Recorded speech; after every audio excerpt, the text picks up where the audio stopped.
Sungguh telah ada pada diri Rasulullah itu suri tauladan yang baik bagimu, yaitu bagi orang yang mengharap rahmat Allah dan kedatangan hari kiamat dan yang banyak mengingat Allah Subhanahu wa taala. Nah, di sini dalam ayat ini sungguh ada pada diri Rasulullah itu suri tauladan yang baik. Nah, di sini ada 3 keterangan. Ya, yang pertama adalah liman kana yarjullah, yakni rindu kepada Allah Subhanahu wa taala, keteladanan. Ya. Misalnya gini. Ketika ada suara azan ya, ibaratnya Nabi Muhammad itu seneng kencan dengan, kalau ibu-ibu dulu sama bapak-bapak itu kenalannya gimana? Kalau kencan ketemu sang kekasih itu kan seneng ya. Wes pokoknya bahagia. Kalau saya kan belum pernah, jadi nggak bisa menerangkan.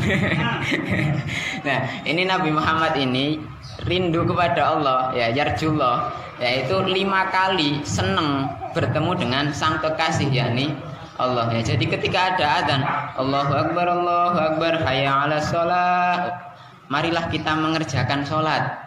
Nah, kira-kira, ya kalau Nabi Muhammad itu kan seneng kencan kepada Allah sehari 5 kali.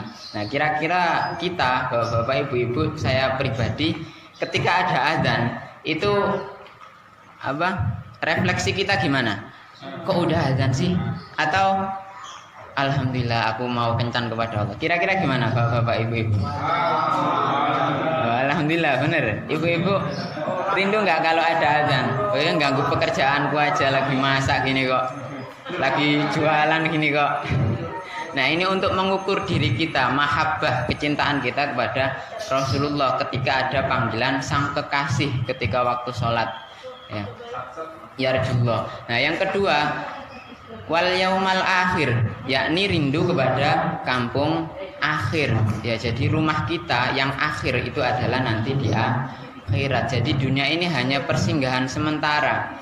Ya, makanya keteladanan Rasulullah. Ya, Rasulullah itu kan dulu paling kaya ini ya, sekota Mekah. Bahkan siapa ini?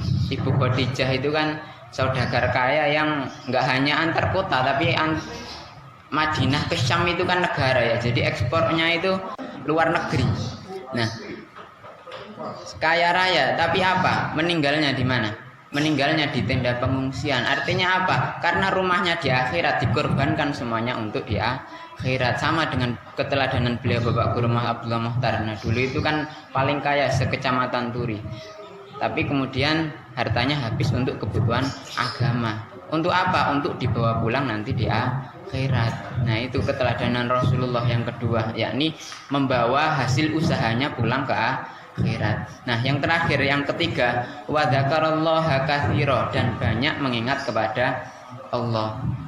Ya, jadi Rasulullah itu banyak mengingat kepada Allah. Ya, kalau kita, nah, apalagi zaman sekarang ya ada HP. Nah, kira-kira lebih banyak mana kira-kira kita?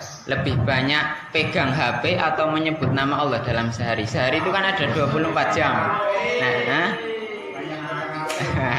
untuk mengukur diri kita. Nah, terus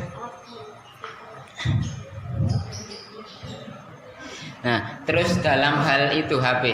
Terus dalam hal berbicara, lebih banyak mana kita mengatakan yang logo, hal-hal yang sia-sia dibanding dengan menyebut nama Allah. Itu untuk mengukur diri kita dalam memperingati Maulid Nabi Muhammad ini, dalam mahabbah, kecintaan kita kepada Rasulullah. Nah, yang pertama adalah keteladanan Rasulullah adalah rindu sang kekasih, ya ketika sholat 5 waktu diajak kencan.